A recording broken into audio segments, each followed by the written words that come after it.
Hi students, welcome to a new class. ഇന്നത്തെ ക്ലാസ്സിൽ നമ്മൾ ഡിസ്കസ് ചെയ്യാൻ പോകുന്ന ടോപ്പിക്കാണ് നെക്സ്റ്റ് തിയറിയാണ്. അതായത് റെലവൻസ് കൺസെപ്റ്റ് ഓഫ് ഡിവിഡൻഡ് എന്ന് പറയുന്നത്. നമ്മൾ ലാസ്റ്റ് ക്ലാസ്സിൽ ഡിസ്കസ് ചെയ്തിട്ടുണ്ടായിരുന്നത് ഇറെലവൻസ് തിയറി ആയിരുന്നു. മോഡിഗിലാനി ആൻഡ് മില്ലർ അപ്രോച്ച് അല്ലെങ്കിൽ തിയറി എന്നൊക്കെ അറിയപ്പെടുന്ന ഇതൊക്കെയാണ് കേട്ടോ. അപ്പോൾ ആ ഒരു തിയറി ഒറ്റൊന്നേ ഉള്ളൂ. ഇനി റെലവൻസ് തിയറിയെ കുറിച്ച് പഠിക്കാനുള്ളത്. ഇവിടെ രണ്ട് തിയറികളാണ് റെലവൻ്റ് ആണ് ഡിവിഡൻഡ് കൊടുക്കുന്നത് എന്ന് പറയുന്നത്. അപ്പോൾ ഈ ഒരു കൺസെപ്റ്റ് അസോസിയേറ്റ് ചെയ്തിരിക്കുന്ന Gordon, John Lintner, James Walter and Richardson, ഈ ഒരു 4 പേര് ചേർന്നിട്ടുള്ള ഒരു തിയറിയാണിത്. അസോസിയേറ്റ് ചെയ്ത തിയറിയാണിത്. ഇവരെ സംബന്ധിച്ചോളം ഇവർ പറയുന്നത് ഒരു കമ്പനി എടുക്കുന്ന ഡിവിഡൻഡ് ഡിസിഷൻ തീർച്ചയായിട്ടും ആ ഫേമിൻ്റെ വാല്യൂവിനെ അഫക്റ്റ് ചെയ്യുന്നുണ്ട് എന്നാണ് നമ്മൾ പറഞ്ഞിരിക്കുന്നത്. ലാസ്റ്റ് ക്ലാസ്സിൽ നമ്മൾ ഡിസ്കസ് ചെയ്തപ്പോൾ പറഞ്ഞു ഡിവിഡൻഡ് കൊടുത്താലും ഇല്ലെങ്കിലും അത് അഫക്റ്റ് ചെയ്യുന്നില്ല. എന്നിട്ട് നമ്മളൊരു ഒരു പ്രോബ്ലം വർക്കൗട്ട് ചെയ്തിട്ടുണ്ടായിരുന്നു അല്ലേ. ഡിവിഡൻഡ് കൊടുക്കുകയാണെങ്കിൽ കമ്പനിയുടെ വാല്യൂ എത്രയാ, കൊടുക്കുന്നില്ലെങ്കിൽ എത്രയാ വാല്യൂ നോക്കുമ്പോൾ നമുക്ക് രണ്ടിലും സെയിം ആൻസർ ആണ് കിട്ടിയത്. അപ്പോൾ അവരുടെ തിയറി പ്രകാരം അത് പ്രൂവ് ചെയ്ത് കാണിച്ചു എന്നുള്ളതാണ് പറയുന്നത്. പക്ഷേ ഇവർ പറയുന്നത് ഡിവിഡൻഡ് ഡിസിഷൻ തീർച്ചയായിട്ടും കമ്പനിയുടെ വാല്യൂവിനെ അഫക്റ്റ് ചെയ്യുന്നുണ്ട് എന്നുള്ളതാണ് പറയുന്നത്. അതുകൊണ്ട് തന്നെ ഒരു കമ്പനി എടുക്കുന്ന ഡിവിഡൻഡ് പോളിസി അത്രയ്ക്ക് റെലവൻ്റ് ആണ്. അതായത് ഏത് ഫേമാണോ ഏറ്റവും കൂടുതൽ ഡിവിഡൻഡ് കൊടുക്കുന്നത് തീർച്ചയായിട്ടും മറ്റുള്ള കൊടുക്കാത്ത കമ്പനികളെ അപേക്ഷിച്ച് അവർക്ക് വാല്യൂ കൂടും എന്നുള്ളത് തന്നെയാണ് പറഞ്ഞിരിക്കുന്നത്. അപ്പോൾ ഇവിടെ രണ്ട് തിയറികളാണ് പ്രധാനമായിട്ട് വരുന്നത്. വാൾട്ടേഴ്സ് തിയറിയും ഗോർഡൻസ് തിയറിയാണ് പറയുന്നത്. അപ്പോൾ എന്താണ് വാൾട്ടേഴ്സ് തിയറി എന്ന് നോക്കാം. നിങ്ങൾ ഇതിൻ്റെ ഒരു 3 മാർക്സിനുള്ളത് പഠിച്ചു വയ്ക്കുക. വാൾട്ടേഴ്സ് തിയറി ഇത്ര മാത്രം പഠിച്ചാൽ മതി. ഞാൻ അടയാളപ്പെടുത്തിയിരിക്കുന്ന പോർഷൻസ് വേറെ ഒന്നിലേക്കും പോകണ്ട. According to Walter, the investment policy of a firm cannot be separated from its dividend policy. ഒരു ഫേമിൻ്റെ ഇൻവെസ്റ്റ് ചെയ്യാനുള്ള ആ ഒരു ഡിസിഷൻ എടുക്കുന്ന ഒരിക്കലും അവർ കൊടുക്കുന്ന ഡിവിഡൻഡ് പോളിസിയായിട്ട് സെപ്പറേറ്റ് ചെയ്ത് നിർത്തിക്കൊണ്ട് നമുക്ക് എടുക്കാൻ പറ്റില്ല. കാരണം ഒരു ഫേം ഡിവിഡൻഡ് കൊടുക്കുന്നുണ്ടെങ്കിൽ അവരിൽ എന്ത് കുറവായിരിക്കും, ക്യാഷ് കുറവായിരിക്കും. അതുകൊണ്ട് തന്നെ അവർക്ക് എവിടെയെങ്കിലുമൊക്കെ ഒന്ന് ഇൻവെസ്റ്റ് ചെയ്യണമെങ്കിൽ അതിലുള്ള പൈസ ഇല്ലാത്തൊരവസ്ഥയിലേക്ക് വരാറുണ്ട്. അപ്പോൾ അതുകൊണ്ട് ഒരു ഫേം തീർച്ചയായിട്ടും ഇൻവെസ്റ്റ്മെൻറ്റ് ഡിസിഷൻ എടുക്കുമ്പോൾ ഒപ്പം നോക്കേണ്ട ഒരു തീരുമാനം കൂടിയാണ് അവരുടെ ഡിവിഡൻഡ് പോളിസി എന്നാണ് ഇവിടെ പറയുന്നത്. കാരണം investment decision and dividend decision of a firm are interrelated. ഈ രണ്ടെണ്ണവും ബന്ധപ്പെട്ട് കിടക്കുന്ന തിയറികളാണ്. ഒന്നിനോടൊന്ന് അത്രയ്ക്കും അടുത്ത് നിൽക്കുന്ന തിയറികളാണ്. കാരണം company will pay dividend or not depends upon whether it has suitable investment opportunities to invest and retained earnings or not. ഒരു കമ്പനി ഡിവിഡൻഡ് കൊടുക്കാൻ തയ്യാറാവുന്നുണ്ടെങ്കിൽ തീർച്ചയായിട്ടും അതിനെ ഇൻവെസ്റ്റ് ചെയ്യാനുള്ള ഓപ്പർച്യൂണിറ്റീസ് അവിടെ സ്യൂട്ടബിൾ ആയിട്ട് കിട്ടിയിട്ടുണ്ടാവില്ല, അല്ലെങ്കിൽ അവർക്ക് റീറ്റെയിൻ ഏർണിങ്സ് വേണ്ട എന്ന് തോന്നുമ്പോൾ മാത്രമാണ് അവർ ഡിവിഡൻഡ് കൊടുക്കാൻ റെഡി ആവുന്നതെന്നുള്ളതാണ് പറയുന്നത്. അതായത് if a company has investment opportunities to invest its earnings it does not pay dividend. ഒരു കമ്പനിക്ക് കിട്ടുന്ന പ്രോഫിറ്റ് ഇൻവെസ്റ്റ് ചെയ്യാൻ ഒരു ഓപ്ഷൻ കിട്ടുകയാണെങ്കിൽ തീർച്ചയായിട്ടും അവരത് ഇൻവെസ്റ്റ് ചെയ്യാനേ നോക്കുന്നുള്ളൂ. അല്ലാണ്ട് അവർ ഡിവിഡൻഡ് കൊടുക്കാൻ വേണ്ടി അവിടെ തയ്യാറാവില്ല എന്നുള്ളതാണ് പറയുന്നത്. That is it will invest earnings. അങ്ങനെ വരുമ്പം അവർ തീർച്ചയായിട്ടും ആ ഏർണിങ്സിനെ ഇൻവെസ്റ്റ് ചെയ്യാനേ നോക്കുന്നുള്ളൂ. If the company has no investment opportunity it will pay dividend. കമ്പനിക്ക് അങ്ങനെ പ്രത്യേകിച്ചൊരു ഓപ്പർച്യൂണിറ്റീസ് ഒന്നും ഇല്ലെങ്കിൽ അവരെന്ത് ചെയ്യും, ഡിവിഡൻഡ് കൊടുക്കാൻ റെഡി ആയിരിക്കും. കാരണം ഇൻവെസ്റ്റ് ചെയ്യാൻ അവർക്ക് താല്പര്യം ഉണ്ടെങ്കിൽ അവരുടെ കയ്യിൽ ക്യാഷ് വേണം. അപ്പോൾ അവരധികമായിട്ട് ആ പൈസ ഡിവിഡൻഡ് ആയിട്ടൊന്നും കൊടുക്കാൻ റെഡി ആവില്ല എന്നുള്ളതാണ് പറയുന്നത്. ഓക്കെ, അപ്പോൾ ഇവിടെ ഇത്ര മാത്രം ഒന്ന് നോട്ട് ചെയ്ത് വെക്കാം. അത്ര പഠിച്ചാൽ മതി, ഡീറ്റെയിൽക്കൊന്നും പോകേണ്ട ആവശ്യമില്ല. ഇനി ഈ തിയറിയിൽ പറയുന്ന കുറച്ച് കാര്യങ്ങളൊന്നും ഇവിടെ ശ്രദ്ധിക്കാം. Thus a firm can maximize the market value of it share and the value of the firm by adopting dividend policy. അപ്പം നിങ്ങൾ വാൾട്ടേഴ്സ് മോഡൽ എന്താണ് ചോദിച്ചു കഴിഞ്ഞാൽ ഡിവിഡൻഡ് ഡിസിഷന് ഇമ്പോർട്ടൻസ് കൊടുക്കുന്നതാണ് വാൾട്ടേഴ്സ് മോഡൽ എന്ന് പറയുക. എങ്ങനെയാണ് ഇമ്പോർട്ടൻസ് കൊടുക്കുന്നത്? ആ ഒരു ഫേം ഇൻവെസ്റ്റ്മെൻറ്റ് ഡിസിഷൻ എടുക്കുന്നുണ്ടെങ്കിൽ തീർച്ചയായിട്ടും അവരുടെ ഡിവിഡൻഡ് പോളിസീനെയും കൺസിഡർ ചെയ്യണം. കാരണം അവർക്ക് നല്ല സ്യൂട്ടബിൾ ആയിട്ടുള്ള ഒരു ഇൻവെസ്റ്റ്മെൻറ്റ് പോളിസി കിട്ടുകയാണെങ്കിൽ അവരത് ഇൻവെസ്റ്റ് ചെയ്യാനേ നോക്കുള്ളൂ. അപ്പോൾ അവരെന്ത് ചെയ്യില്ല, ഡിവിഡൻഡ് കൊടുക്കില്ല. പക്ഷെ അങ്ങനെ ഓപ്പർച്യൂണിറ്റി കിട്ടിയില്ലെങ്കിൽ അവരെന്ത് ചെയ്യും, ഡിവിഡൻഡ് കൊടുക്കും. ഇതാണ് വാൾട്ടേഴ്സിൽ പറഞ്ഞിട്ടുള്ളൂ. അപ്പോൾ അതുകൊണ്ട് ഈ രണ്ട് കാര്യങ്ങളെയും നമ്മൾ എപ്പോഴും ശ്രദ്ധിക്കണം എന്നുള്ളതാണ് പറയുന്നത്. ഡിവിഡൻഡ് കൊടുക്കുന്നതും ഇൻവെസ്റ്റ്മെൻറ്റ് ഓപ്പർച്യൂണിറ്റി അല്ലെങ്കിൽ ഡിസിഷൻ എടുക്കുന്നതും. അപ്പോൾ ഇവിടെ നമ്മൾ ശ്രദ്ധിക്കേണ്ട കാര്യം എന്ന് പറയുന്നത് 3 കാര്യങ്ങൾ പറയുന്നുണ്ട്. If r is greater than k e the pay out ratio should be 0. ഇവിടെ ശ്രദ്ധിക്കുക, റേറ്റ് ഓഫ് റിട്ടേൺ എന്ന് പറയുന്നത് കോസ്റ്റ് ഓഫ് ഇക്വിറ്റിയേക്കാൾ കൂടുതലാണെങ്കിൽ അവിടെ പേ ഔട്ട് റേഷ്യോ എപ്പോഴും എന്തായിരിക്കും, 0 ആയിരിക്കും. അതിൻ്റെ അർത്ഥം എന്താണ്, പേ ഔട്ട് കൊടുക്കുന്നില്ല, അവർ ഡിവിഡൻഡ് കൊടുക്കുന്നില്ല. 100% അവർ റീറ്റെയിൻ ചെയ്യാണ്, കയ്യിൽ വെക്കുകയാണ്. അതിനാണ് റിട്ടൻഷൻ റേഷ്യോ എന്ന് പറയുന്നത്. ഇനി രണ്ടാമത്തെ കേസിൽ r is less than k e ആണെങ്കിലോ പേ ഔട്ട് റേഷ്യോ 100%. അവിടെ അവർ 100% ഡിവിഡൻഡ് കൊടുക്കും, ഒന്നും കയ്യിൽ വെക്കില്ല. അപ്പോൾ അവിടെ എന്തായി, 0 റിട്ടൻഷൻ റേഷ്യോ ആണ്. അപ്പോൾ ആർ എപ്പോഴും കൂടുതലാണെങ്കിൽ അവിടെ 100% റീറ്റെയിൻ ചെയ്യാണ്. ആറ് കുറവാണെങ്കിൽ അവിടെ 100%ഉം ഡിവിഡൻഡ് കൊടുക്കും, അതായത് ഒന്നും റീറ്റെയിൻ ചെയ്യില്ല. ഇനി ആറും കെയും ഈക്വൽ ആണെങ്കിൽ അവിടെ എന്താണ്, dividend is irrelevant and the dividend policy is not expected to affect the market value of the share. ആറും കെയും ഈക്വൽ ആണെങ്കിൽ അവിടെ എന്താണ്, നമ്മൾ പഠിച്ച ഇറെലവൻസ് തിയറി ആയിരിക്കും. തുല്യമാണെങ്കിൽ അവിടെ എന്താ, പ്രത്യേകിച്ച് ബെനിഫിറ്റ് ഒന്നുമില്ല എന്നുള്ളതാണ് പറയുന്നത്. അത് ഡിവിഡൻഡ് കൊടുക്കുന്നതുകൊണ്ട് അവരുടെ മാർക്കറ്റ് വാല്യൂവിനെ അഫക്റ്റ് ചെയ്യില്ല, അല്ലെങ്കിൽ ചെയ്യും എന്നുള്ളൊരു കാര്യമൊന്നും അവിടെ ഇല്ല എന്നുള്ളതാണ് പറഞ്ഞിരിക്കുന്നത്. അപ്പോൾ ഇത്രയും കാര്യമൊന്നും മനസ്സിലാക്കി വെക്കുക. 6 കൂടിക്കഴിഞ്ഞാൽ, അതായത് റേറ്റ് ഓഫ് റിട്ടേൺ കൂടിക്കഴിഞ്ഞാൽ അവർ തീർച്ചയായിട്ടും കയ്യിൽ വെക്കാനേ നോക്കുള്ളൂ. അപ്പോൾ 100% റിട്ടേൺ ചെയ്യും. റിട്ടേൺ കുറവാണെങ്കിൽ അവരെന്ത് ചെയ്യും, അവിടെ ഡിവിഡൻഡ് കൊടുക്കാൻ റെഡിയാവും. തുല്യമാവുമ്പോൾ അവരെന്താണ്, നമ്മുടെ ഇറെലവൻസ് തിയറിയാണ് ഇവിടെ അപ്ലൈ ചെയ്യും. അവർ 3 കാര്യങ്ങൾ ഓർത്ത് വയ്ക്കുക. ഇനി എങ്ങനെയാണ്, എന്തുകൊണ്ട് ഈ തിയറി വന്നു എന്ന് ചോദിച്ചാൽ ഒരു 5 അസംഷൻസ് പറയുന്നുണ്ട്. ഇത് ഇമ്പോർട്ടൻ്റ് ആണ്, അത് നന്നായിട്ട് പഠിക്കുക. വാൾട്ടേഴ്സ് മോഡൽ എന്താണെന്ന് ചോദ്യം വരാം, അസംഷൻ ചോദിക്കാം, ഇതിൻ്റെ ക്രിറ്റിസിസവും ചോദിക്കാവുന്നതാണ്. ഓക്കെ, ഇവിടെ പറയുന്ന firm does not use external source of fund. എന്തുകൊണ്ടാണ് ഇവിടെ ഡിവിഡൻഡ് പോളിസിക്ക് ഇത്തിരി പ്രാധാന്യം വരുന്നത്? ഞാൻ നേരത്തെ പറഞ്ഞ പോലെ തന്നെ ഇൻവെസ്റ്റ് ചെയ്യാൻ ഓപ്പർച്യൂണിറ്റി കിട്ടുകയാണെങ്കിൽ അവർ ഇൻവെസ്റ്റ് ചെയ്യുള്ളൂ, അല്ലാതെ ഡിവിഡൻഡ് കൊടുക്കാൻ നോക്കില്ല. കാരണം കമ്പനിക്ക് ഒരു ആവശ്യം വരുന്ന സമയത്ത് അവർ പൊതുവെ പുറമേയുള്ള ഫണ്ടുകളെ ആശ്രയിക്കാൻ തയ്യാറല്ല. അതുകൊണ്ടാണ് അവർ ഇത്തരത്തിൽ കൂടുതലായിട്ട് റീറ്റെയിൻ ചെയ്യാൻ ശ്രമിക്കുന്നത്. കാരണം അവർ ഡെപ്റ്റ് യൂസ് ചെയ്യാൻ ഉദ്ദേശിക്കുന്നില്ല, അല്ലെങ്കിൽ അവരുടെ കയ്യിലുള്ള അഡീഷണൽ ഇക്വിറ്റി ഷെയർ ഇഷ്യൂ ചെയ്യാൻ ഉദ്ദേശിക്കുന്നില്ല. അപ്പോൾ അങ്ങനെയൊക്കെ ആവശ്യങ്ങൾ വരുമ്പോൾ അവരെപ്പോഴും റീറ്റെയിൻ ഏർണിങ്സിനെയാണ് ഡിപ്പെൻഡ് ചെയ്യുന്നത്. ഇനി രണ്ടാമത്തത് IRR, ഫേമിൻ്റെ റേറ്റ് ഓഫ് ഏർണിങ്ങും കോസ്റ്റ് ഓഫ് ക്യാപിറ്റലും കോൺസ്റ്റൻ്റ് ആയിരിക്കും എന്നുള്ള ഒരു അസംഷനിലാണ് ഈ തിയറി വന്നിരിക്കുന്നത്. Earnings and dividend remain constant. കിട്ടുന്ന ഏർണിങ്സും അതുപോലെ ഡിവിഡൻറ്റും എപ്പോഴും സ്ഥിരമായിട്ട് ഒരേപോലെ നിൽക്കുന്നുണ്ട് എന്നുള്ള അസംഷനിലാണ്. പിന്നെ ഈ ഒരു ഫേമിന് ഒരുപാട് മുന്നോട്ടൊരു ലോങ് ലൈഫ് ഉണ്ട് എന്നുള്ള അസംഷനിലാണ് നമ്മൾ ഈ തിയറി ചെയ്യുന്നത്. All earnings R either distributed as dividend or invested internally immediately. എങ്ങനെയാണെങ്കിലും ഇവരുടെ കയ്യിൽ പ്രോഫിറ്റ് വന്നു കഴിഞ്ഞാൽ ഒന്നില്ലെങ്കിൽ ഡിവിഡൻഡായിട്ട് ഡിസ്ട്രിബ്യൂട്ട് ചെയ്യും, അല്ലെങ്കിൽ ഇന്റേണലി തന്നെ അവർ ഇൻവെസ്റ്റ് ചെയ്യും, പെട്ടെന്ന് തന്നെ ഇൻവെസ്റ്റ് ചെയ്യുന്നുള്ളതാണ് പറയുന്നത്. ഇതാണ് ഈ ഒരു 5 കാര്യങ്ങളെ ബേസ് ചെയ്തിട്ടാണ് ഈ വാൾട്ടേഴ്സ് മോഡൽ വന്നിരിക്കുന്നത്. അവർ എക്സ്റ്റേണൽ സോഴ്സ് യൂസ് ചെയ്യാൻ ഉദ്ദേശിക്കുന്നില്ല. അതേപോലെ തന്നെ IRRും ആറും കെയും കോൺസ്റ്റൻ്റ് ആയിരിക്കും. പിന്നെ ഏർണിങ്സും ഡിവിഡൻറ്റും കോൺസ്റ്റൻ്റ് ആയിരിക്കും. ഫേമിന് ലോങ് ലൈഫ് ഉണ്ടായിരിക്കും. എല്ലാ ഏർണിങ്സും ഒന്നില്ലെങ്കിൽ ഡിസ്ട്രിബ്യൂട്ട് ചെയ്യും, അല്ലെങ്കിൽ റീറ്റെയിൻ ചെയ്യും. ഈ 5 അസംഷനെ ബേസ് ചെയ്തിട്ടാണ് വാൾട്ടേഴ്സ് മോഡൽ ഉണ്ടായിരിക്കുന്നത്. ഇനി ഇതിൽ നമുക്ക് പഠിക്കാനുള്ള മാത്തമാറ്റിക്കൽ ഫോർമുല പറയുന്നുണ്ട്.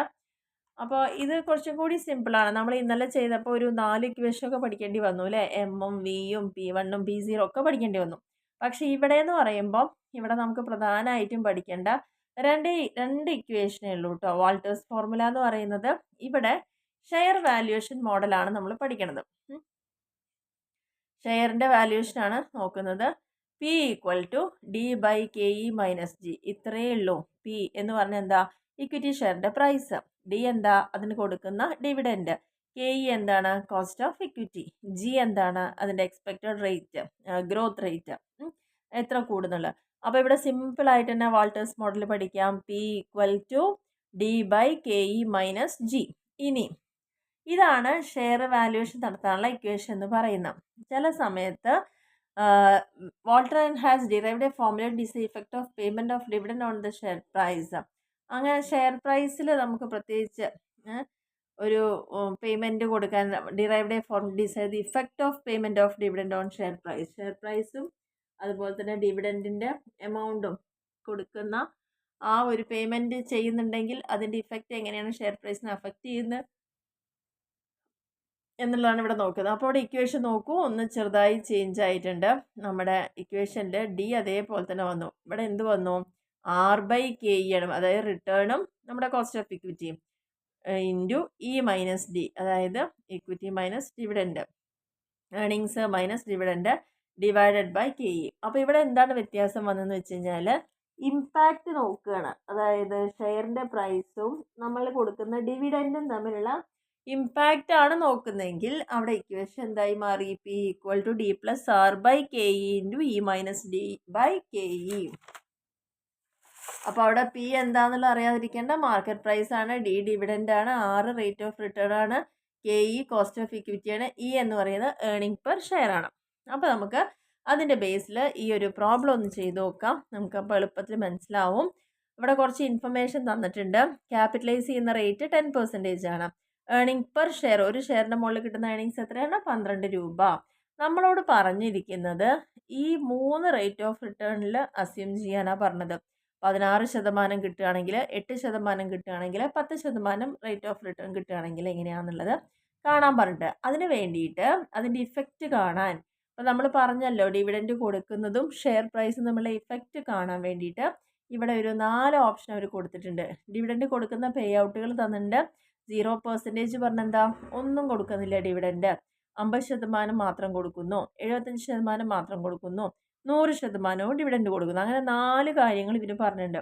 ഒന്നും കൊടുക്കുന്നില്ല, 50% കൊടുക്കും, 75 കൊടുക്കും, ആൻഡ് ഫുള്ളായിട്ട് കൊടുക്കും. ഇതാണ് ഓപ്ഷൻ പറഞ്ഞിരിക്കുന്നത്. അപ്പം നമുക്ക് ഈ 4 ഓപ്ഷനിൽ ഈ 3% വെച്ചിട്ട് കാണണം. അതാണ് നമുക്കിവിടെ കാണേണ്ടത്. ഓക്കെ, അപ്പം നമ്മുടെ ഇക്വേഷൻ അപ്പോൾ എന്തായിരിക്കും? ഇപ്പോൾ ഞാൻ നേരത്തെ പറഞ്ഞില്ലേ 2 ഇക്വേഷൻ നമ്മൾ പഠിച്ചു. പക്ഷേ ഇവിടെ ഇഫക്റ്റും അതേപോലെ ഡിവിഡൻഡ് കൊടുക്കുന്നതും രണ്ടും തരികയാണെങ്കിൽ നമുക്ക് രണ്ടാമത്തെ ഇക്വേഷനാണ് യൂസ് ചെയ്യാൻ പറ്റുക.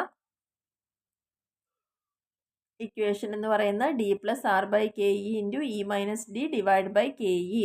ഇനി തന്നതൊക്കെ ഒന്ന് എടുത്തെഴുതുക കേട്ടോ. റേറ്റ് ഓഫ് റിട്ടേൺ എത്രയാണെന്നാണ് ക്വസ്റ്റ്യനിൽ പറഞ്ഞത്? ആദ്യത്തെ റിട്ടേൺ റേറ്റ് 16, പിന്നെ 8, പിന്നെ 10. അപ്പോൾ ഈ 3 എണ്ണത്തിൽ നമ്മൾ ഇനി ചെയ്യാൻ പോവുകയാണ് ഒരേ സമയം തന്നെ. അപ്പോൾ ആദ്യം നമ്മൾ നോക്കേണ്ടത് 0% ആണ് പേ ഔട്ട് എങ്കിൽ ഈ 3 കേസിലും ചെയ്ത് നോക്കണം. ഓക്കെ, അപ്പോൾ 0% പേ ഔട്ട് പറഞ്ഞാൽ എന്താ? ഡിവിഡൻഡ് കൊടുക്കുന്നില്ല. അപ്പോൾ ഈ ഇക്വേഷനിൽ ഡി എന്ന് എഴുതി കൊടുത്ത് എന്തായി? 0 പ്ലസ് ആർ എന്ന് പറയുന്നത് എത്ര ശതമാനമാണ്? 16%. നമ്മുടെ ക്വസ്റ്റ്യനിൽ പറഞ്ഞിട്ടുണ്ട് അസ്യൂംഡ് റേറ്റ് ഓഫ് റിട്ടേൺ എത്ര? 16%. അപ്പോൾ ആ 16ന് എന്ത് ചെയ്തു? 0.16 എഴുതി. ഡിവൈഡഡ് ബൈ കെ ഇ എത്രയാണ് നമുക്കുള്ളത്? ക്വസ്റ്റ്യനിൽ 10% ആണ്.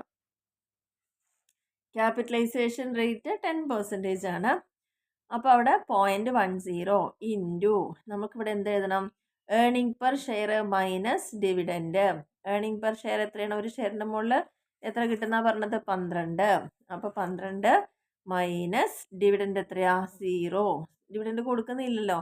Divided by 0.10. ഇതിൽ ഒരു പ്രോബ്ലം നിങ്ങൾക്ക് പഠിച്ചാൽ ഈസി ആയിട്ട് ബാക്കിയുള്ളത് ചെയ്ത് കിട്ടും. ഓക്കെ, അപ്പോൾ നമ്മളിത് സോൾവ് ചെയ്യണം. അപ്പോൾ 12 മൈനസ് 0 ആദ്യം എടുക്കുക, അതിനുശേഷം ഇത് ഡിവൈഡ് ചെയ്യുക. ഡിവൈഡ് ചെയ്തിട്ട് ഇത് കിട്ടണോണ്ട് ഇൻറ്റു ചെയ്തതിന് ശേഷം ലാസ്റ്റ് മാത്രം ആഡ് ചെയ്യാം. ഇവിടെ പിന്നെ 0 ആണ്. അപ്പോൾ ആഡ് ചെയ്തിട്ട് ലാസ്റ്റ് നമ്മൾ എന്ത് ചെയ്യണം? എന്നതിന് ശേഷം മാത്രം ഡിവൈഡ് ചെയ്യാൻ പാടുള്ളൂ. 0.10 കൊണ്ട് ഡിവൈഡ് ചെയ്യുമ്പോൾ കിട്ടുന്ന ആൻസറാണ് 192 എന്ന് പറയുന്നത്. ഇനി രണ്ടാമത്തെ കേസ് നോക്കിക്കോളൂ. രണ്ടാമത്തെ കേസ് എന്ന് പറയുന്നത് എന്താ? Same equation. ഡിവിഡൻഡ് എന്താണ്? കൊടുക്കുന്നില്ല. അപ്പോൾ ഈ ഡിവിഡൻഡ് കൊടുക്കുന്നില്ല എന്ന് പറയുന്ന ഈ കേസിൽ 3 റേറ്റ് ഓഫ് റിട്ടേണിൽ നമ്മൾ ചെയ്യാൻ പോവുകയാണ്. ഇവിടെ എന്താ വ്യത്യാസം? ഇതേപോലെ തന്നെയാണ്. എവിടെ മാത്രമേ മാറുള്ളൂ? നമ്മുടെ ഇവിടെ 6 മാത്രമേ മാറുള്ളൂ. ഓക്കെ, അപ്പോൾ അവിടെ 8% എന്ന് പറയുമ്പം 0.08 ആണ് വരിക. ബാക്കി ഒന്നും ചേഞ്ച് ഇല്ല കേട്ടോ. ഇവിടെ വരുമ്പോഴോ റേറ്റ് 10% ആണ്. അപ്പം നമുക്കിവിടെ എന്താ വരിക? 0.10. ബാക്കി ഞാൻ എടുത്തു പറയുന്നില്ല, ബാക്കി എല്ലാം സെയിം ആണ്. അപ്പോൾ ഈ പ്രോബ്ലം ഈസി അല്ലേ? കാരണം ഈ റേറ്റ് ഓഫ് റിട്ടേൺ മാത്രം മാറ്റി കൊടുത്താൽ മതിയാകും. എന്നിട്ട് ബാക്കി എന്ത് ചെയ്യണം? എപ്പോഴും ബ്രാക്കറ്റിൻ്റെ ഉള്ളിൽ ആദ്യം ചെയ്യാം. അതിന് ശേഷം ഇവ തമ്മിൽ ഡിവൈഡ് ചെയ്തിട്ട് കിട്ടുന്ന ആൻസറിനെ ഇതിൻ്റെ ഉള്ളിൽ നിന്ന് മൈനസ് ചെയ്യുമ്പോൾ കിട്ടുന്ന ആൻസർ കൊണ്ട് ഇൻറ്റു ചെയ്യാം. ഇൻറ്റു ചെയ്തതിന് ശേഷം ആഡ് ചെയ്യുക. ലാസ്റ്റ് നമ്മൾ ഡിവൈഡ് ചെയ്യുക എന്നുള്ളതാണ് ചെയ്യേണ്ടത്. അപ്പോൾ നമുക്ക് കിട്ടി. ഷെയറിൻ്റെ വാല്യൂ കണ്ടോ മാറിയിരിക്കുന്നത്? കാരണം ഡിവിഡൻഡ് കൊടുക്കുന്നില്ലെങ്കിൽ നമ്മൾ 16% റേറ്റ് ഓഫ് റിട്ടേൺ എങ്കിൽ 192 രൂപയാണ് ഷെയർ പ്രൈസ് വരിക. ഇവിടെ 8% ആണ് റേറ്റ് ഓഫ് റിട്ടേൺ എങ്കിൽ 96 രൂപയാവും. 10% റേറ്റ് ഓഫ് റിട്ടേൺ എങ്കിൽ 120 രൂപ. അപ്പം 3 എണ്ണത്തിലും ഷെയറിൻ്റെ വാല്യൂ മാറിയില്ലേ? ഇനി രണ്ടാമത്തെ കേസ്. അപ്പോൾ ആദ്യത്തെ കേസ് നമ്മൾ പറഞ്ഞല്ലോ 0%ൽ ഈ 3 കണ്ടു. ഇനി 50% ഈ 3 കാണും. ഇനി 75ലും ഇത് 3 കാണും, 100ലും ഇത് 3 കാണും. അത്രയേ ഉള്ളൂ. അപ്പോൾ ഒരു പ്രോബ്ലം പഠിച്ചു കഴിഞ്ഞാൽ നമുക്ക് ഈസിയാണ് ഇവിടെ. രണ്ടാമത്തെ കേസ് 50% 50% പറയുമ്പോൾ നിങ്ങൾ ശ്രദ്ധിക്കണം, ഡിവിഡൻഡ് ഇവിടെ കാൽക്കുലേറ്റ് ചെയ്ത് കണ്ടുപിടിക്കണം. 50% പറയുമ്പോൾ എന്താണ്, 12 രൂപയാണല്ലോ ഒരു ഷെയറിൻ്റെ മുകളിൽ നമുക്ക് കിട്ടുന്ന ഏണിങ്സ് എന്ന് പറയുന്നത്. അപ്പോൾ അതിൻ്റെ പകുതി മാത്രമേ കിട്ടുന്നുള്ളൂ എന്നാണ് പറയുന്നത്. പകുതി മാത്രമേ കിട്ടുള്ളൂ പറയുമ്പോൾ 12 രൂപയാണ് ഇപ്പോൾ നിലവിൽ നമുക്ക് ഏണിംഗ് പെർ ഷെയർ ഉള്ളത്. അപ്പോൾ അതിൻ്റെ പകുതി പറഞ്ഞാൽ 6 രൂപയെ കിട്ടുന്നുള്ളൂ, ഡിവിഡൻഡ് കൊടുക്കുന്നുള്ളൂ. ഓക്കെ, 50% കൊടുക്കുന്നുള്ളൂ പറയുമ്പോൾ 6 രൂപയെ കൊടുക്കുള്ളൂ. അപ്പോൾ ഇനി ഇതിൻ്റെ കാൽക്കുലേഷൻ ഒന്നിൻ്റെ പറഞ്ഞു തരാം. കാരണം ഇവിടെ ഡിവിഡൻഡ് എത്രയാണ് കൊടുക്കുന്നത്, 6 പ്ലസ് 16% ആദ്യത്തെ 0.16/0.10 ഇൻറ്റു 12 മൈനസ് ഇവിടെ ഡിവിഡൻഡ് ഉള്ളത് കൊണ്ട് ഇവിടെ 6 കാണിക്കുക. നമ്മൾ ഇതുവരെ 0 ആയിരുന്നു ഇവിടെ കാണിച്ചിട്ടുണ്ടായിരുന്നത്. ഇവിടെ ഇപ്പോൾ 6 രൂപ വെച്ചിട്ടാണ് ഡിവിഡൻഡ് കാണിക്കുന്നത് ബൈ 0.10. ഇതാണ് ഒന്നാമത്തെ കാൽക്കുലേഷൻ. രണ്ടാമത്തേലേക്ക് വരുമ്പം ഇവിടെ 8%. അപ്പോൾ ഇവിടെ എന്ത് മാത്രമേ വ്യത്യാസം വരുന്നുള്ളൂ, 0.08 മാത്രമേ വ്യത്യാസം വരുള്ളൂ. 10% വരുമ്പോൾ 0.10. ബാക്കി എല്ലാം സെയിം ആണ്. ഓക്കെ, ഇനി മൂന്നാമത്തേലേക്ക് വരുമ്പം അവിടെ നമുക്ക് ഡിവിഡൻഡ് കൊടുക്കുന്നത് എത്ര പെർസെൻറ്റേജാന്ന് പറഞ്ഞിട്ടുണ്ടല്ലോ നമ്മുടെ ക്വസ്റ്റ്യനിൽ. എത്രയാണ്, നമ്മളിപ്പോൾ 0 ഡിവിഡൻഡ് കഴിഞ്ഞു, 50 കഴിഞ്ഞു, 75 കഴിഞ്ഞു. അപ്പോൾ 75 പറയുമ്പോൾ 12ൻ്റെ 75% കാണേണ്ടത് കേട്ടോ. 12 രൂപയിൽ നമുക്ക് കിട്ടുന്നത് ഒരു ഷെയറിൻ്റെ മുകളിൽ. അപ്പോൾ 75 രൂപ 75% പറയുമ്പോൾ 9 രൂപയാണ്. അപ്പോൾ ഇവിടെ നമുക്ക് ചെയ്യേണ്ട കാര്യം എന്താണ്, ഇതേ ഇക്വേഷൻ ഇവിടെ ഡിവിഡൻഡ് എത്ര കൊടുക്കുക, 9. എന്നിട്ട് നമ്മൾ ബാക്കി സെയിം മെത്തേഡാണ്. ആദ്യം 16% കണ്ടു, അപ്പോൾ ഇവിടെ ഡിവിഡൻഡ് മാത്രം ചേഞ്ച് ആവും, 12 - 9 ആവും. ഓക്കെ, ഇവിടെ 8% കണ്ടു, ഇവിടെ 10% കണ്ടു, ബാക്കിയെല്ലാം സെയിം തന്നെ, ഷെയർ പ്രൈസ് ഡിഫറെൻ്റ് ആയിട്ട് കിട്ടി. ഇനി നാലാമത്തെ കേസിൽ ഇവിടെ എന്താ മാറുന്നത്, 100% നമ്മൾ കൊടുക്കുന്നത്. 100% ഇവിടെ എത്തിയിട്ടോ പ്രോബ്ലം. 100% കൊടുക്കുമ്പം അതിൻ്റെ അർത്ഥം എന്താ, നമ്മൾ 12ഉം എന്തായിട്ട് കൊടുക്കുന്നു, ഡിവിഡൻഡ് ആയിട്ട് കൊടുക്കും. അപ്പോൾ അവിടെ പ്രത്യേകിച്ച് കാൽക്കുലേറ്റ് ചെയ്യേണ്ട ആവശ്യമില്ല, ഡിവിഡൻഡ് ഫുൾ എമൗണ്ട് കൊടുക്കുന്നുണ്ട്. അപ്പോൾ ഡിവിഡൻഡ് എത്രയാണ്, 12 വരും പ്ലസ് 0.16 16% കാണുന്നത്. അപ്പോൾ ഇവിടെ 12 - 12 വരും, ബാക്കിയൊക്കെ സെയിം തന്നെ. ഇവിടെ 12 8% നമ്മളിവിടെ കാണുന്നത്, ഇവിടെ 10% കാണുന്നു. എല്ലാവിടെയും 12 - 12 ആയിരിക്കും ഇവിടെ വരുന്നുണ്ടാവുക. അതായത് ഈ കേസിൽ എന്താണ്, ഏർണിങ്സും 12ആണ്, ഡിവിഡൻഡും 12. അതുകൊണ്ടാണ് ഇവിടെ എല്ലാം 0 ആയിട്ട് വന്നത്. ഓക്കെ, അപ്പോൾ നമുക്ക് 3 മെത്തേഡിൽ നമ്മളിപ്പോൾ 4 തരത്തിൽ നമ്മളിവിടെ ചെയ്ത് കഴിഞ്ഞു. അപ്പോൾ ഇതിൻ്റെ നിന്ന് എന്താ മനസ്സിലായത്, നമ്മുടെ പേ ഔട്ട് വ്യത്യാസം വന്നപ്പം ഷെയറിൻ്റെ പ്രൈസിലും ചേഞ്ച് വന്നു എന്നാണ് പറയുന്നത്. കാരണം ഡിവിഡൻഡ് കൊടുക്കുന്നത് കമ്പനി എന്താണോ തീരുമാനിക്കുന്നത് തീർച്ചയായിട്ടും അതിൻ്റെ വാല്യൂവിനെ അഫക്റ്റ് ചെയ്യും, അല്ലെങ്കിൽ പ്രാധാന്യമുണ്ട് എന്ന് പറയുന്ന തിയറിയാണ് ഏത്, റെലവൻസ് തിയറം എന്ന് പറയുന്നത്. അപ്പോൾ അതങ്ങനെയല്ലേ, ഇവിടെ നമുക്ക് പ്രോബ്ലം ചെയ്യുമ്പോൾ തന്നെ അവർ പറഞ്ഞ പോലെ കിട്ടിയില്ലേ, ഓരോ പേ ഔട്ട് വരുമ്പോഴും എന്താണ്, അതായത് ഇവിടെ ഒന്നും പേ ഔട്ട് കൊടുക്കുന്നില്ല പറഞ്ഞപ്പോൾ തന്നെ 192, 96, 120 അങ്ങനെ ഷെയർ പ്രൈസ് മാറി. പകുതി മാത്രം കൊടുക്കുമ്പോൾ കണ്ടോ 156, 108, 120 മാറി. മുക്കാൽ ഭാഗവും പേ ഔട്ട് ചെയ്യുമ്പം അതിൻ്റെ വാല്യൂ കണ്ടോ 138 ആ റേഞ്ച് വന്നു. ഇനി എല്ലാം കയ്യിലൊന്നും വെക്കാതെ കമ്പനി ഫുൾ ഡിവിഡൻഡ് കൊടുക്കണു പറഞ്ഞപ്പോഴും അതിൻ്റെ ഷെയറിലൊക്കെ എന്താ വന്നത്, 3 കേസ് വന്നപ്പോഴും അത് ഒരേപോലെ കാണിച്ചു. അപ്പോൾ ഇവിടെ എന്താണിതെന്ന് മനസ്സിലായത്, നമ്മൾ നോക്കൂ, when r is greater than KE, നമ്മൾ പറഞ്ഞല്ലോ ആർ എപ്പോഴും കൂടിക്കഴിഞ്ഞ് നമ്മൾ എന്താ ചെയ്യുക, റീറ്റെയിൻ ചെയ്യും, 100% റീറ്റെയിൻ ചെയ്യും. അപ്പോൾ firm should retain the profit. അപ്പോൾ 0 ഡിവിഡൻഡ് പേ ഔട്ട് റേഷ്യോ ആണ്. ആർ ഈസ് 16%, KE 10% ആയിരുന്ന സമയത്ത് മാർക്കറ്റ് വാല്യൂ ഏറ്റവും കൂടുതലായിരുന്നു. കണ്ടോ, ഇവിടെ ഇപ്പം നമുക്ക് ചെയ്ത് കിട്ടിയതിൽ ഏറ്റവും ഹയസ്റ്റ് ഷെയർ വാല്യൂ എവിടെയാണ് വന്നത്, ഡിവിഡൻഡ് കൊടുക്കാതിരുന്നപ്പം, അല്ലെങ്കിൽ നമ്മൾ എന്ന് പറയുന്ന ഏറ്റവും കൂടി നിൽക്കുന്ന rate of return 16%. Rate of return 16ഉം 8ഉം 10ഉം ഉള്ളത് അല്ലേ. അപ്പോൾ അതിൽ ഏറ്റവും വലുതേതാ കൊടുക്കുന്നത്, 16%. അപ്പോൾ ഏറ്റവും ഹയസ്റ്റ് റേറ്റിൽ നമ്മൾ കൊടുക്കുമ്പം റേറ്റ് ഓഫ് റിട്ടേൺ കിട്ടുന്ന സമയത്താണ് ഷെയർ പ്രൈസ് ഏറ്റവും കൂടി നിൽക്കുന്നത്. ബാക്കി എവിടെ ഇത്രയും വലിയൊരു എമൗണ്ട് നമുക്ക് വന്നിട്ടില്ല. അപ്പോൾ market value of share highest ആയി in case of 0 dividend pay out ratio. അതായത് അവിടെ ഡിവിഡൻഡേ കൊടുക്കുന്നില്ല, 0%. ഡിവിഡൻഡേ കൊടുക്കാതിരുന്ന സമയത്ത് ഷെയറിൻ്റെ പ്രൈസ് ഏറ്റവും കൂടി നിന്നു, 100% അവർ റീറ്റെയിൻ ചെയ്തു എന്നാണ് അവിടെ പറയുന്നത്. ഇനി രണ്ടാമത്തെ കേസ് നമ്മൾ എന്താ അസംഷൻ പഠിച്ചത്, r is lesser than KE.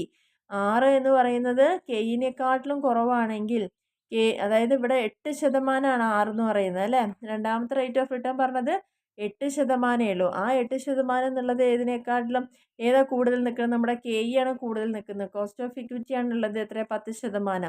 അപ്പോൾ ഇവിടെ റേറ്റ് ഓഫ് റിട്ടേൺ കുറവാണ്, KE കൂടി നിൽക്കുകയാണ്. അപ്പോൾ മാർക്കറ്റ് വാല്യൂ ഹയസ്റ്റ് ആയത് എത്രയാണ്? 120 രൂപയാണ് അവിടെ ഹയസ്റ്റ് ആയിട്ട് കാണിക്കുന്നത്.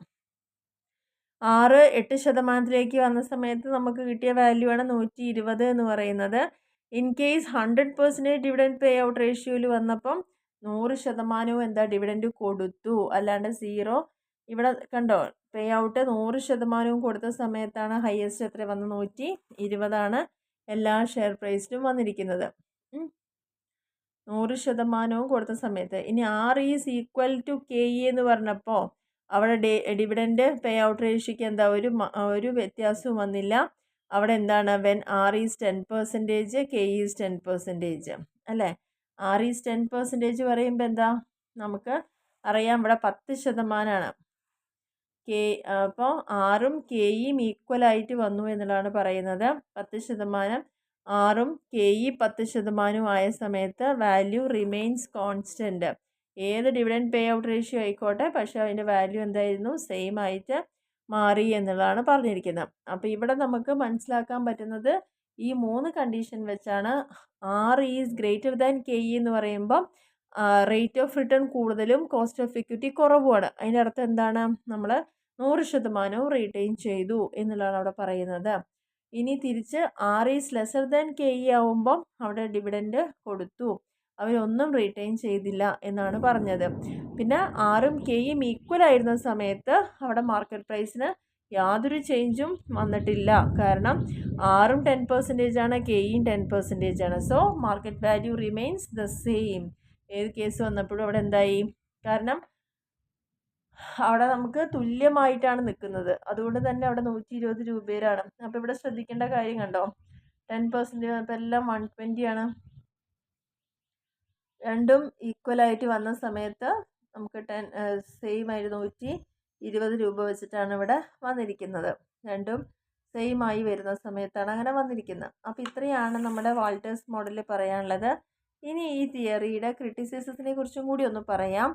The assumption that investments are financed through retained earnings is not true. നമ്മളിവിടെ ഫസ്റ്റ് പറഞ്ഞത് എന്താ? ഫേമിന് പണം ആവശ്യം വരുമ്പം അവർ എക്സ്റ്റേണൽ ആയിട്ടുള്ള ഫണ്ടുകൾ യൂസ് ചെയ്യാൻ താല്പര്യപ്പെടുന്നില്ല. എപ്പോഴും റീറ്റെയിൻഡ് ഏർണിങ്സ് ഉണ്ടെങ്കിൽ അതിനാണ് അവർ ആദ്യം പ്രിഫറൻസ് കൊടുക്കുന്നുള്ളത് എന്ന് പറഞ്ഞു. അങ്ങനെ ഒരു അസംഷനിലാണ് തിയറി വന്നതെന്ന് പറഞ്ഞു. പക്ഷേ ഇവിടെ നേരെ തിരിച്ചു പറയുന്നു, എല്ലാപ്പോഴും നമുക്ക് പുറത്തുനിന്ന് ഒന്നും കടം വാങ്ങാതെ നമ്മളുടെ ഈ കൈവശം സൂക്ഷിച്ച് വെച്ചിരുന്ന പൈസ മാത്രം ഉപയോഗിച്ച് ചെയ്യാൻ പറ്റില്ല എന്നുള്ളതാണ് അവർ പറയുന്നത്. ചിലപ്പോഴെങ്കിലും നമുക്ക് എക്സ്റ്റേണൽ സോഴ്സസ് യൂസ് ചെയ്യേണ്ടി വരും ആവശ്യങ്ങൾക്ക്. പിന്നെ ഇൻറ്റേർണൽ റേറ്റ് ഓഫ് റിട്ടേണും കോസ്റ്റ് ഓഫ് ക്യാപിറ്റലും ഒരിക്കലും കോൺസ്റ്റൻ്റ് ആയിട്ട് മുന്നോട്ട് പോവില്ല. പിന്നെ പറഞ്ഞത് ഒരിക്കലും ഫേം ലോങ് ലൈഫ് ഉണ്ടെന്നൊന്നും നമുക്കിപ്പം പ്രഡിക്റ്റ് ചെയ്യാൻ പറ്റില്ല. And risk factor is not considered. ഇവിടെ എന്താണ് റിസ്ക് ഉണ്ടോ ഇല്ലയോ എന്നതിനെക്കുറിച്ച് ഒന്നും ഇവിടെ പറഞ്ഞിട്ടില്ല. ഇവിടെ വെറും റേറ്റ് ഓഫ് റിട്ടേണും കോസ്റ്റ് ഓഫ് ഇക്വിറ്റി മാത്രം കമ്പയർ ചെയ്തുകൊണ്ടാണ് എന്ത് കണ്ടുപിടിക്കുന്നത്? നമ്മുടെ റെലവൻസ് തിയറി പ്രൂവ് ചെയ്തിരിക്കുന്ന വാൾട്ടേഴ്സ് എന്നുള്ളതാണ് പറഞ്ഞിരിക്കുന്നത്. അപ്പോൾ ഇതിൽ നിങ്ങൾ പഠിക്കേണ്ടത് എന്താ വെച്ചാൽ എന്താണ് വാൾട്ടേഴ്സ് തിയറി പഠിച്ചോളുക, അസംഷൻ പഠിച്ചോളുക. ഇക്വേഷൻ ഇവിടെ 2 ഉള്ളൂ. നിങ്ങൾക്ക് ഈസി ആവുകയാണെങ്കിൽ അപ്പോൾ ഈ പറഞ്ഞ ഒരു മോഡലിൽ കണക്ക് വരാനുള്ള സാധ്യത കൂടുതലാണ്. കാരണം റേറ്റ് ഓഫ് റിട്ടേണും നിങ്ങൾക്ക് തരും, അതുപോലെ തന്നെ എന്താണ് പേ ഔട്ട് റേഷ്യോയും തരും. ഈ ഒരു പ്രോബ്ലം ശരിക്കും സിമ്പിൾ അല്ലേ? കാരണം നമ്മൾ ആദ്യം തുടങ്ങുന്നത് എവിടെ നിന്നാണ്? നമ്മുടെ പേ ഔട്ട് റേഷ്യോ എന്നാണ്. ഈ 0% വെച്ചിട്ട് ഈ 3 കാണുകയാണ് ചെയ്തത്. 50 വെച്ചിട്ട് 3 കണ്ടു. 50 ഒക്കെ പറയുമ്പോൾ ഏർണിംഗ് പെർ ഷെയറിനെ പകുതി ആക്കണം എന്ന് ഓർമ്മ വേണം. ഡിവിഡൻഡ് ഇവിടെ 75 ആക്കണം എന്ന് ഓർമ്മ വേണം. 100% പറയുമ്പോൾ ഫുള്ളായിട്ട് നമ്മൾ കൊടുക്കുന്നു എന്നുള്ള അസംഷനിലാണ് കാണിക്കേണ്ടത്. അതിനെ 3 തരത്തിൽ ചെയ്യാനും എളുപ്പമല്ലേ നമുക്ക്? കാരണം ആകെ ചേഞ്ച് എവിടെ മാത്രമേ വരുന്നുള്ളൂ? ഇവിടെ 16, ഇവിടെ 8%, ഇവിടെ 10%. അവിടെ മാത്രമാണ് ആ ചേഞ്ച് വരുന്നുള്ളൂ. ബാക്കിയൊക്കെ ഇവിടെ 0 ആകുമ്പോൾ ഡിവിഡൻഡ് എല്ലാം 0 ആണ്. ഇവിടെ 6 ആണ്. എല്ലാറ്റിലും ഡിവിഡൻഡ് 6ഉം അതേപോലെ ഇവിടെ 16, ഇവിടെ 8, ഇവിടെ 10 ആ മാത്രമേ മാറ്റം വരുന്നുള്ളൂ. അപ്പോൾ നമുക്ക് ഈ ഒരു മെത്തേഡ് ശരിക്കും സിമ്പിളായിട്ട് തന്നെ ചെയ്യാം, മാർക്ക് വാങ്ങിക്കാൻ പറ്റും. അപ്പോൾ ഇത് അങ്ങനെ ഒരു മോഡലിൽ മാത്രം പഠിക്കുക. വാൾട്ടേഴ്സ് തിയറി എന്താണെന്നുള്ളത് പഠിക്കുക, അസംഷൻ പഠിക്കുക, ക്രിറ്റിസിസം പഠിക്കുക. ഈ ഇക്വേഷൻ ചെയ്യാൻ പറ്റുന്ന ആളുകൾ പഠിച്ചിട്ട് തന്നെ ഇതേപോലെ പ്രോബ്ലംസ് വന്നാൽ ചെയ്യുക. അപ്പോൾ ഈ ഒരു വാൾട്ടേഴ്സ് മോഡൽ എല്ലാവർക്കും ഇഷ്ടമായി എന്ന് വിചാരിക്കുന്നു. ക്ലിയർ ആയിട്ട് മനസ്സിലായിട്ടുണ്ടാവും എന്ന് വിചാരിക്കുന്നു. വല്ലാതെ വറി ചെയ്യേണ്ട ആവശ്യമില്ല. വേറെ ഒരു കാര്യങ്ങളിലേക്ക് നിങ്ങൾ പോകണ്ട. ഡയറക്റ്റ് ആയിട്ടുള്ള ആൻസർ ഞാനിവിടെ തന്നിട്ടുണ്ട്. പരീക്ഷയ്ക്ക് പഠിക്കേണ്ടത് എന്താണ് വാൾട്ടേഴ്സ് മോഡൽ അടയാളപ്പെടുത്തിയത് മാത്രം പഠിക്കുക. 3 മാർക്സിന്. അസംഷനും ക്രിറ്റിസിസും അതേപോലെ പഠിച്ചോളുക.